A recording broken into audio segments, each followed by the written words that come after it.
Ada tak rawatan sembelih jin?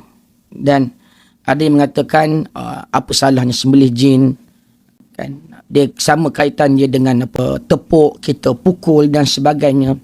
Dan sebenarnya ada tak benda itu dalam Islam? Dan kalau kita sembelih jin ni, adakah jin itu akan mati?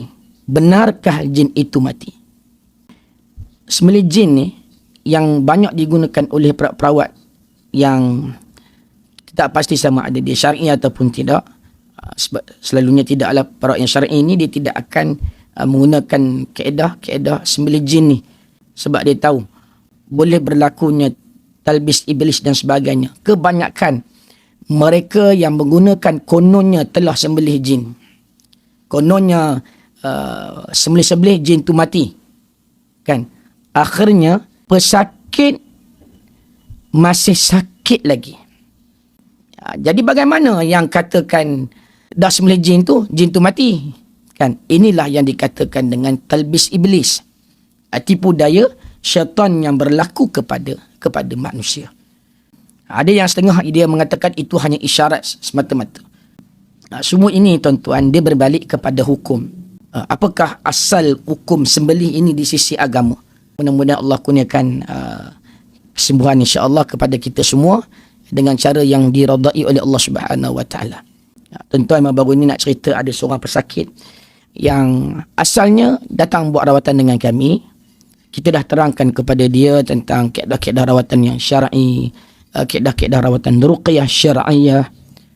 Tetapi ialah manusia ini, ia sering nak mencuba dengan kaedah-kaedah yang lebih wow ataupun kaedah yang lebih power, yang kononnya boleh menyembuhkan sakit yang bukan kaedah daripada Islam. Pergi nak buang saka, kononnya orang tu cakap ada saka, nak buang saka. Buatlah kaedah rawatan buang saka. Dan akhirnya tuan-tuan, selepas itu dah buang saka, sepatutnya lebih sembuh. Tetapi akhirnya tuan-tuan, hari itu kami buat kaedah buang saka, tiba-tiba dia kena tempih. Saya cakap, mana datang kena tempih itu? Siapa yang kata? Orang yang buat rawatan itu kata tempih. Ini bukan tempih.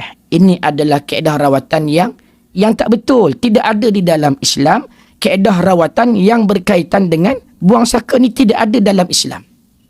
Kaedah yang diajarkan oleh agama adalah dibacakan Al-Quranul Karim, yang dibacakan doa-doa daripada hadis Nabi SAW dan juga doa-doa daripada para ulama.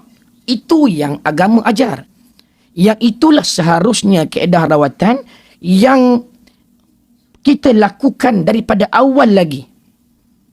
Selepas itu barulah kita mencari, kalau mungkin ada ruang-ruang yang boleh kita gunakan petua-petua yang selagi mana tidak melanggar syariat, yang tidak melanggar etika di dalam merawatan, ataupun kaedah-kaedah yang diharuskan oleh agama, barulah kita gunakan kaedah tersebut untuk kita ikhtiar bagi perkara yang diharuskan di dalam rawatan. Sebab apa tuan-tuan? Sebab hari ini masyarakat kita lebih suka wow, yang wow. Lebih suka yang hush, hebat ni. Kan tuan-tuan, kalau nak sebut tentang kaedah rawatan yang hebat, kaedah rawatan Al-Quran lah yang paling hebat. Cuma kami tak tunjuk dekat live je tuan-tuan. Saya bagi tahu kepada tuan-tuan, kami tak tunjuk dekat live je ketika ruqyah dibacakan. Bagaimana golongan-golongan jin ini yang tersungkur dengan Al-Quran, yang mereka ini merasakan Al-Quran itu satu mukjizat, yang apabila dibacakan kepada mereka itu, jin itu tersakiti secara maknawi yang tidak ketahui.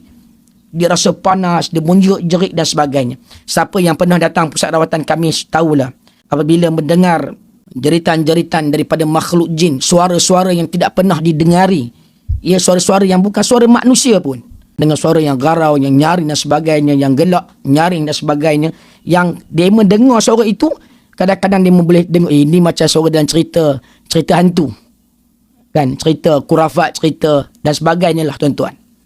Tetapi mereka dengar pada hari itu secara live. Ada yang sampai satu tahap pesakit ni terpaksa duduk dalam kereta. Sebab apa? Takut, tak pernah dengar suara-suara sebegitu. Biasalah tuan-tuan, bila kita buat rawatan ruqyah ni, kita baca secara live ni, bila kita bacakan ada pesakit-pesakit yang tak boleh dengar, ada pesakit yang ada gangguan ni, dia tak boleh rasa senang apabila dibacakan Al-Quran itu. Bukan pesakit yang rasa itu, gangguan yang berada di dalam tubuh badan dia tu. Jin yang berada pada tubuh badan dia tak boleh dengar kalam-kalam Al-Quran.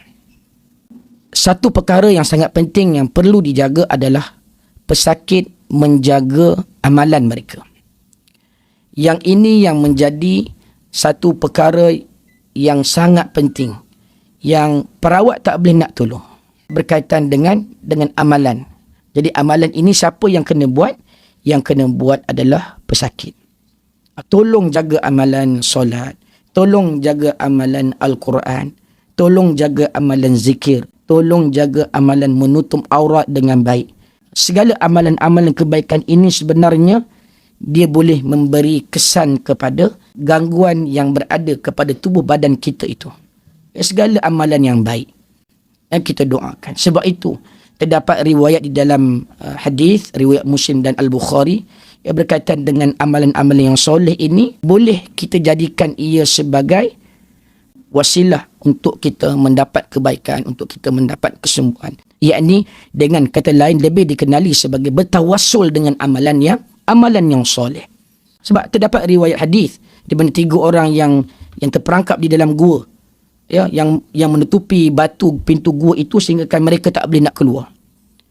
Jadi mereka pun berdoa kepada Allah, ini ada amalan jaga amanah, ini ada amalan dia, ini ada amalan dia, dan akhirnya dengan izin Allah Subhanahu Wa Taala bukakan pintu gua itu dan akhirnya mereka boleh keluar. Itu di antara amalan bertawassul dengan amalan yang soleh.